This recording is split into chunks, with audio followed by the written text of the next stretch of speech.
Now, one of the videos that I saw of you is going back to the staging of the Abaroa crime scene. You said pictures were on the wall. He said you were talking about how a stabbing is a violent act, and it usually takes the course over a couple rooms. Pictures are off the wall. There's mayhem. But in the room where, in the Abaroa case, it was perfect. No pictures were knocked off the walls. I mean, it didn't fit what you normally see. So how did he go about this? So that was huge in my opinion, is that this occurred in a small little bedroom that had been converted to an office. And the space that Janet was in was maybe like 2 feet away from the edge of a desk. Mm-hmm. There was no blood. So again, talking about crime scenes, you know, I've been on stabbings where they start at the front door that was maybe like a break-in or some kind of a situation, and they end at the, you know, down the hall, around the corner, you know, because it's not immediate. I mean, you don't stab someone and they immediately fall. I mean, again, let's go back to hunting. Right. When you shoot a deer, you know, and you're caping them out, you see all that terminal shock that the bullet delivers, which is similar with a human being. So you don't have that incapacitation that you do with stabbings. You have to be, it's intimate. I mean, unless you've got, you know, 20-foot long arms, right? You know, you're not, you know, you're on top of them. So what the theory is she came into the office, and I believe that, you know, with the evidence that he came around and stabbed her in the chest from behind. And let me reach out to the women that are listening that have children. Mm-hmm. Think about this. You're at home, okay, and someone allegedly breaks into your house.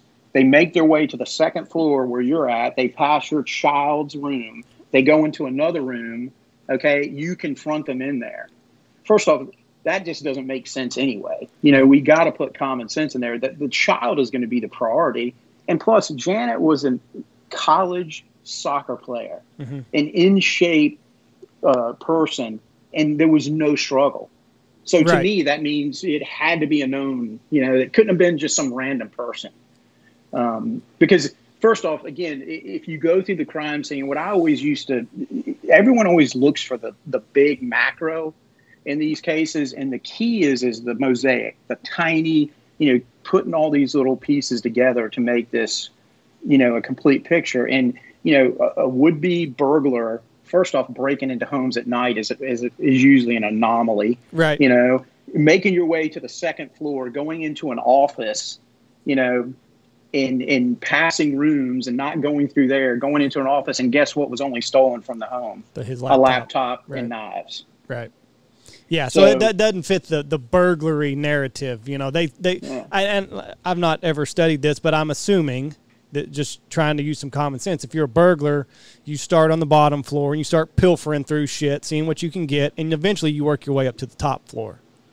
Well, if you look at Abaroa, and I think they showed it, but the first thing on the crime scene, one of the biggest things in the crime scene photos that stood out with me is her wedding set is laying right there on the counter. She'd washed the dishes and left her rings right there. Yeah, that would be going first thing. Right. That'd be in somebody's pocket. That's why in this case, you know, and I was blessed to follow some amazing investigators with like their details. You got to remember, this case also happened prior to all this audio and video. See, nowadays, I think we've conditioned, you know, the public to think, you know, and unfortunately for officers, if it isn't on that body cam or on a home ring camera or on some pole camera or something like that, it didn't happen. Mm-hmm. You know, the putting the circumstantial case together and you know, showing that the totality adds up to this is if it's not, you know, propped up by video or audio. And see, with this case, that didn't occur even back then. Recording the suspects or witnesses' interviews, where you would interview them in an interview room and take handwritten notes.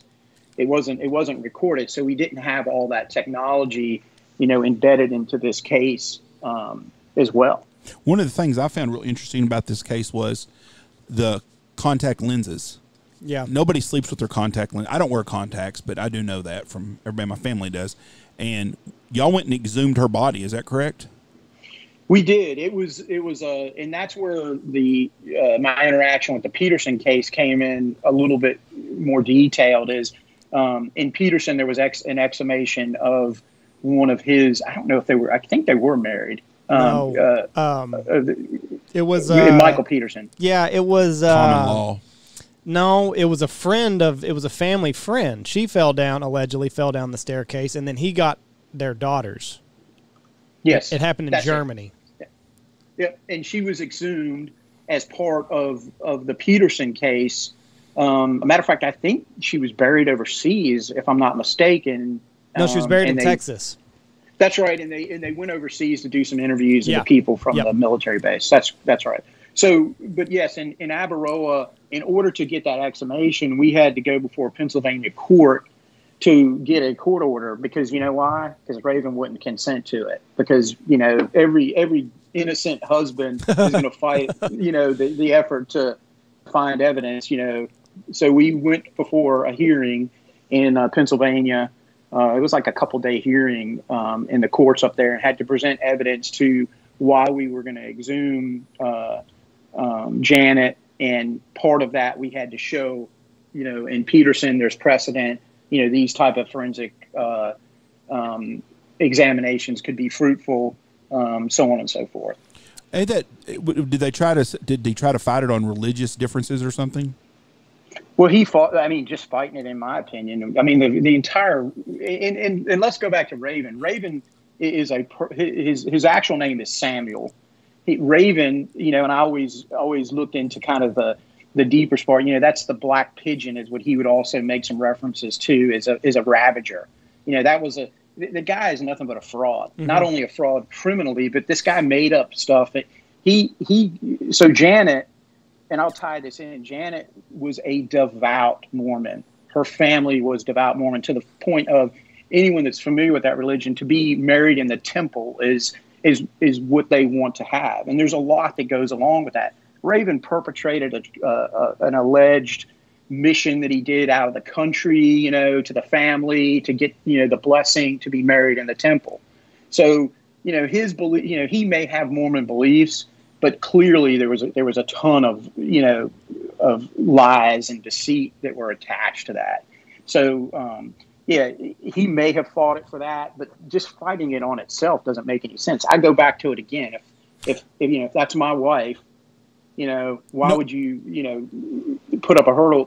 Every one of the family members, offered affidavits and support, and that's, that was their child. No, what I meant was that his excuse. I know why he was doing it. He didn't want y'all to look. Yeah. But was that the excuse he was using, that was against their religion to do that, or just? I don't remember the details of the actual hearing, what his biggest basis was, but he clearly contested it. Like, it didn't make, to me, it showed more of a guilt than anything, because why wouldn't you want there to be more, chance of apprehending the person unless you did it? It's like O.J. Simpson. Yeah. If O.J. Simpson's wife really got murdered by somebody else, he'd still be fighting down the streets trying to find out who killed her. Right. Well, in one of that's Raven's, the same thing with Raven. Yeah, exactly. I mean, that's a sign, you're guilty. Or to me, it is. If your spouse gets killed and you go to court over it and they find you innocent, and then you still don't want to find out who really killed them, something's wrong.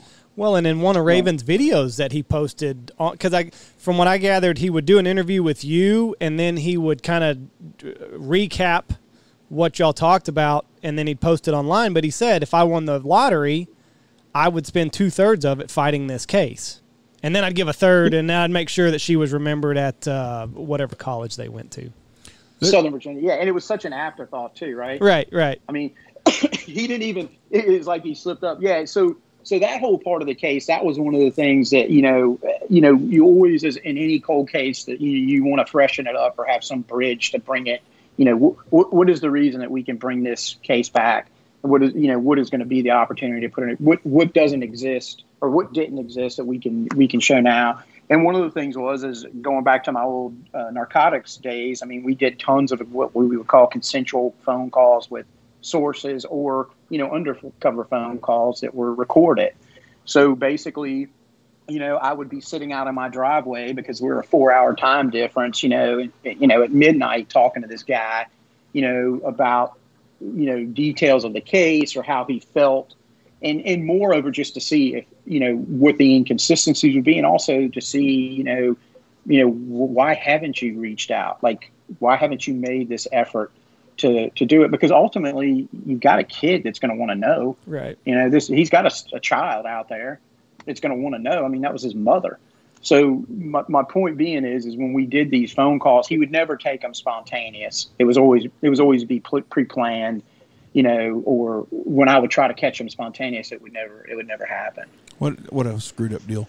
Let's go back to the staircase. I want to ask you a question too about it. Mm-hmm. Big Netflix show. I watched it, and I'd watched it before, and then Andy told me, and so I said, "Oh, I've seen this before," because I'd watched it before. So I went back and just kind of watched some feelings. They find the guy guilty. He goes to prison for 8 or 10 years, and they have another appeal. What was his kid's relationship with him after this? Do you know? I don't know. I thought some of them had sided with him and some of them didn't, but I think they had I think some of those children, like you said, that were his and some were not. Right. So Right. I don't recall specifically, but what you're talking about, it's not unusual. Like I've been reached out on a couple of other cases that they do these motion for appropriate leave. Like all of a sudden, 7 years into their sentence, this person recants or comes up with this alibi or something like that, to put the case back into the courts and try to get relief from the sentence. Guy was a squirrely fucker, I'm telling you. Yeah, there was no doubt in my mind he killed her. Oh, on Peterson? Yes. Yeah, and again, I looked at that case because I think, with Raven too. Raven was no dummy. He was a smart guy. He was into technology. He just didn't cover all the bases. There's one thing in that case that I don't think it was brought up on the TV, but was really compelling for me is, and you have to kind of roll the clock back to when this case occurred from technology standpoint. But one of the things, obviously reading the case file, but going through his statement to the investigator, one of the things you look for is like, were there hedging or qualifying statements in their interviews, and where they try to really, there's a ton of detail on this particular part of the conversation versus that, and it kind of shows up the red flag. Well, one of the things that in Abaroa he was very detailed in his clothing that night, like when he left his soccer game, and he went and played soccer, and he came home, and he also was really smart to document his route. Like he had to show there not being time lapse, and he goes to this convenience store to purchase a Gatorade. Mm-hmm. And to this, and I almost want to say to this day, it hadn't been probably a year that I went into that exact same convenience store, and the thing is still up there. There's this big damn monitor as you walk into the door that your big old smiley face pops up on. Uh-huh. So there's your documentation. And he even references in a phone call. He's like, well, where I was at because, it's on the recording. But what was interesting about that recording is he is so detailed about what he is wearing when he leaves the soccer match. He goes to I'm sweaty. I didn't want to get my car, messed up and all this stuff. And he talks about being, in this hoodie, their crime scene photographs of him with bloodstain evidence on it. And he talks about being in this hoodie that he put on when he got into his car, and then he goes to get this Gatorade. But the question, what happens when he pulls up? He doesn't have the hoodie on. So my question is, that's a huge inaccuracy in his statement. Mm-hmm. And he says immediately when he gets home, he notices there's a crack in the door, and he gets out of the car and proceeds into the house. So, see, to me, that was a big part, because on the hoodie itself, it had blood stains on it that were very odd in shapes and interact. Of course, he did interact. He hugged her body. He put his hand on her. He even took his bloody hand and went into the baby's room, and you can look at the baby's clothing on the back where it was laying, where the handprint was. It's like he shook the child, because he immediately says when on the recording that he came home. One time he says he came home, the lights were off and there was nothing. Another time he says the lights were on and the child was crying. Right. Well, you don't hear the child crying until all of a sudden, and it sounds like the kid was startled, and of course the bloody print kind of corroborates that. Now, is that also inconsistent that he would just touch the baby? Like if your wife is laying in a pool of blood in the other room, would you grab the baby? Well, my thing would be is let's just use it from a common sense. I mean, and again, I guess for me being in law enforcement, I'm going to make sure there's no one in the house. Right. You know, I'm going to go check on her, and then I'm going to call 911. I'm going to also grab my child and make sure the child's safe to, you know, from this. But the big thing with Raven's cases is his statement was inconsistent, and the recording from the phone conversation. So, like, you hear him talking, like the communicator actually asked him, "Hey, is your child okay?" And then he makes a statement, and all of a sudden you hear this kid just blurt out this like shriel of scream, and you're like, "Whoa, that kid!" I mean, I've had babies. I know in the house. I know what they're like when you startle them. Right. You know.